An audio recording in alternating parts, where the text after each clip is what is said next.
안녕하세요. 예수비 전승결계 안희한 목사입니다. 전광훈 목사한테 가스라이팅된 광신도들, 추종자들 외에는 이제 상당수가 제 말을 이해하기 시작을 했습니다. 또 벗어났다, 빠져나왔다, 이제 잘못된 거 알았다, 이런 사람들이 참 많이 생기고 있어요. 정말로 다행이라고 생각이 되어집니다. 더 많은 사람들이 미혹에서 벗어나서 말씀으로 돌아갔으면 한다 하는 마음이 저희 간절한 소망입니다. 제가 오늘도 굉장히 중요한 자료를 여러분에게 제시를 하려고 합니다. 한번 들어보시고 분별을 하셨으면 좋겠어요. 특히 전광훈 추종자들 정신을 좀 차리셨으면 좋겠습니다. 전광훈 목사가 자기를 우상화시키기 위해서, 신격화시키기 위해서 하는 시도들이 있어요. 제가 여러분에게 하나님 자리에 올라간다고, 절대적인 고난을 행사하려 한다고. 이게 전광훈 목사의 위험성이죠. 자, 이분이 2019년도 실천수양관에서 설교했던 대목입니다. 그 대목을 제가 읽어드릴게요. 최초의 성경은 모세가 썼다고요. 모세 몇 권 썼어요? 5권. 그걸 모세오경이라고 그래. 창세기, 출애굽기, 레위기, 민수기, 신명기 5권이죠. 나머지 성경은 성경이라고 안 해요. 창세기, 출애굽기, 레위기, 민수기, 신명기만 성경이고 나머지는 성경이라고 안 한대요. 심각한 발언이죠. 그걸 해설집이라고요. 해설집? 어디서? 지금도 유대의 랍비 학교에서는 성경을 5권만 성경이라고 그런다 이거예요. 이해되시면 아멘. 진짜 제대로 설교를 하려면, 성경적으로 설교를 하려면 유대 랍비들은 창세기, 출애굽기, 레위기, 민수기, 신명기, 모세오경만 성경이라고 그러고 나머지는 해설서라고 그런다. 그러나 이것은 잘못된 것이다. 바람직하지 않다. 이렇게 가르쳐야 돼요. 근데 그렇게 가르치지 않아요. 그걸 그대로 받아들이는 거예요. 이어지는 설교에서 그 모습이 아주 고스란하게 게 잘 드러납니다. 그러면 모세가 어떻게 성경을 쓸 수 있었느냐? 여러분, 모세가 여러분과 저보다 실력이 더 좋았던 게 아니라 모세가 성경을 쓸 수 있었던 유일한 조건이 뭐냐? 시내산을 가서, 시내산 올라가 가지고 땅에서는 못 보는 무엇을 봤어요. 구름 가운데 획 구름이 지나가는데 보니까 어떻게 보면 텐트 같기도 하고 집 같기도 하고 뭘 봤어. 그걸 모세는 뭐라고 성경에 설명하냐? 하늘의 식양이라고 그래. 하늘의 식양. 하늘에 올라가서 뭔가를 봤다. 이제 모세의 권위를 굉장히 이제 높이는 발언을 하는 거예요. 하늘에 올라갔다는 거 되게 중요하게 해요. 이거 결국은 자기 자신이 하늘에 올라갔다. 자신도 그만큼 권위를 가진다. 그 얘기로 연결시키려는 목적입니다. 자, 마저 읽을게요. 2019년 8월 18일 실천수양관 설교 내용 그대로 정리된 겁니다. 그런데 이렇게 쓴 성경을 알 사람이 없었어요. 모르는 거야. 이 성경을 선지자들도 모르는 거예요. 심각하죠? 선지자들이 어떻게 몰라요? 모르고 어떻게 선지자를 해요? 그러니까 모세 외에는 선지자들조차도 추락시키는 거예요. 모세를 높이기 위해서. 그 다음에 바울 높이고, 그 다음에 전광훈 자기 높이고, 그 패턴인 거예요. 선지자들도 모르는 거예요. 모르다가 이것이 드디어 성경이 열렸어요. 신약에 와서 바울이라는 사람이, 이 바울에 의하여 성경이 열리는 역사가 일어났습니다. 이런 설교 들으면서 아멘 하는 그 군중들 비참한 거죠. 불행한 거죠. 불쌍한 거죠. 그래서 성경을 줄여서 말하면 모세가 썼고 바울이 해석한 책 뭐라고요? 이걸 성경이라고 합니다. 창세기, 출애굽기, 레위기, 민수기, 신명기 이거하고 바울의 서신 이것만 성경이에요? 나머지는 해설서요? 아니죠. 성경 말씀의 정면으로 위배되는 소리죠. 모든 성경은 하나님의 감동으로 된 것으로 교훈과 책망과 바르게 함과 의로 교육하기에 유익하니 이는 하나님의 사람으로 온전하게 하며 모든 선한 일을 행할 준비를 갖추게 하려 함이니라. 디모데후서 3장 16절 17절이죠. 이 모든 성경에 선지서들도 다 들어갑니다. 시가서들도, 시편, 잠언, 전도서, 아가서 이것도 다 들어갑니다. 역사서, 열왕기상, 역대하, 사무엘상, 사무엘하, 역대상, 역대하 이것도 다 성경이에요. 그런데 모세오경만 강조를 하고 바울만 강조를 해요. 바울은 왜? 위에 올라갔으니까. 근데 이것을 누가 이해할 사람이 없었는데 신약의 바울이 최초로 한 것은 바울도 성경이 여러분과 저보다 더 나은 것이 아니고 바울도 왜 그걸 알았냐? 알게 되었냐? 셋째 하늘 따라서 하세요. 셋째 하늘 바로 바울이 이 셋째 하늘에 올라갔다 이거야. 거기 가서 보니까 모세가 시내산에서 본 것 같은 그걸 보게 된 거야. 그래서 성경을 이렇게 설명해야 되는 거야. 그래서 모세가 성경을 쓸 수 있었던 것은 시내산에서 하늘의 식양, 하늘의 설계도를 봤기 때문이고, 바울이 모세가 쓴 성경을 이해할 수 있었던 것도 셋째 하늘에 올라가서 보니까 바울이 본 것을 셋째 하늘에 입신해서 가서 보니까 보인 거야. 이 모세가 이것을 보고 내려갔구나. 이것을 보고 내려가서 성경을 썼구나.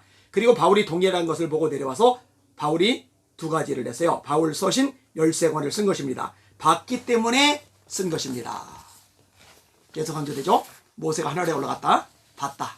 그래서 성경 모세오경을 썼다. 바울 사도가 하늘에 올라갔다. 봤다. 그래서 성경을 썼다. 그럼 마태, 마가, 누가, 요한은?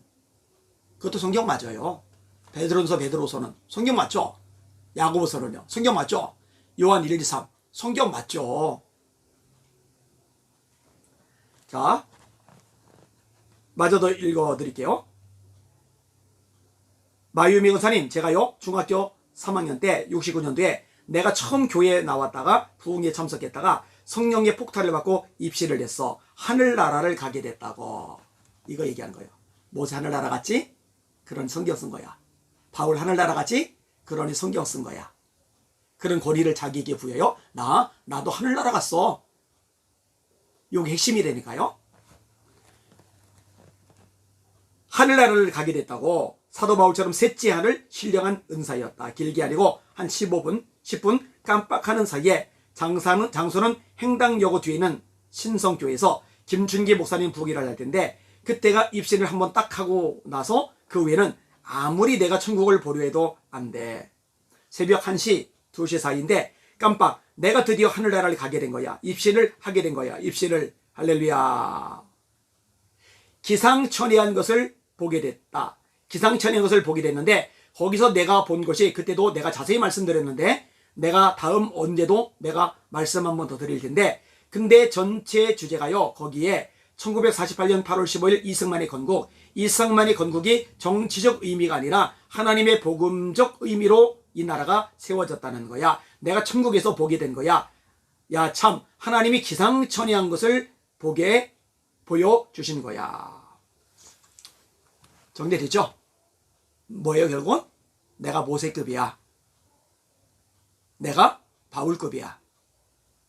자, 이런 식의 잘못된 비뚤어진 반성경적인 가치관, 생각을 가지고 있으니까 여기서 나머지 것들이, 무시막지한 것들이, 정말 무서운 것들이 쏟아져 나오는 거예요. 이거 내가 두 개라면 두 개야. 말씀에서 어긋나도 전광훈 말, 내 말 들어. 하나님 앞에서 지정의 쪼개지 말고 내 앞에서, 전광훈 앞에서 쪼개져야 돼. 본인의 말에 맹종하도록, 100% 복종하도록 만드는 도구로 이것을 이용한 겁니다. 여러분, 이게 누가 하는 짓이냐면요, 이단 교주들, 사이비 교주들이 하는 짓입니다. 여러분, 이단이나 사이비에 빠진 사람들 보면요, 자기들의 교주가 틀린 말을 안 한다고 해요. 예전에 정광훈 목사가 예수님이 족보에 나오는 여자들은 다 창녀들이다. 그래서 잘못됐죠. 그래서 그거는 아니다. 예수님을 낳은 마리아가 무슨 창녀냐, 루시 무슨 창녀냐, 그거 아니다 그랬더니요, 이 전광훈 추종자들이 얼마나 달라붙어서 공격했는지 몰라요. 전광훈 목사님이 틀릴 리 없다, 잘못할 리 없다, 실수할 일 없다, 정확하게 성경을 말씀하시는데 아니면 네가 왜 그러느냐.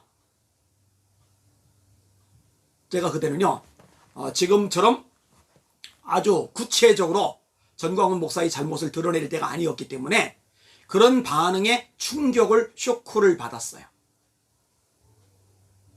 저는요, 이런 일이 있고 나면은요, 전광훈 목사가 그거 내가 말 실수했다 이럴 줄 알았거든요. 안 해요. 말 실수했다 그런 말 절대 안 해요. 어떻게 하느냐, 사탄하고 하룻밤 잔 창녀들, 너희들 다 창녀들이다. 그 말이 되는 소리입니까? 그리고 그런 의미로 말한 거예요? 아니, 예수님의 어머니 마리아가 사탄과 하룻밤 잠 창녀입니까? 다윗의 증조모인 루시, 사탄과 하룻밤 잠 창녀입니까? 이런 걸 들으면서도 전광훈을 추종한다? 이거는 비극이죠. 이런 것을 알면서도 전광훈 쪽에 힘을 실어주는 목사들 다 가짜죠. 나중에 다 대가 치르게 될 겁니다. 제가 대가 치르게 할 겁니다. 어떻게든 대가 치르게 할 겁니다. 강원식 목사님 정신 차리셔야 됩니다.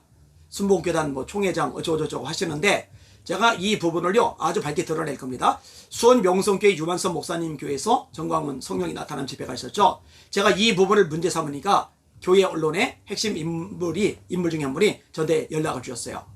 유만선 목사님, 강한식 목사님이 각하게 지냈는데 강한식 목사님이 설득해서 공각만 내준 거라고. 이 강한식 목사님이 지금 큰 죄를 짓는 거예요. 아주 엄청난 잘못된 흐름들을 한국 교회에다 지금 뿌려대고 있는 역할을 하고 있는 거예요. 제가 나중에도 강 목사님에 대해서 좀 다루도록 그렇게 하겠습니다. 이 방송 듣는 여러분들, 저 영혼들 불쌍히 여겨달라고, 눈을 뜨게 해달라고, 미혹에서 벗어나게 해달라고 기도 많이 해주시길 바랍니다. 그래야 삽니다. 이대로 가면 정말 큰일 납니다. 한국교회 바로잡기 위해서라도, 수많은 영혼들 미혹에서 벗어나기 위해서라도 끝까지 싸울 겁니다. 그리고 하나님이 승리하게 하실 겁니다. 왜? 하나님은 진리 편이시기 때문입니다. 날마다 주님 바라보고 주님의 이름으로 전쟁하며 승리합시다. 할렐루야.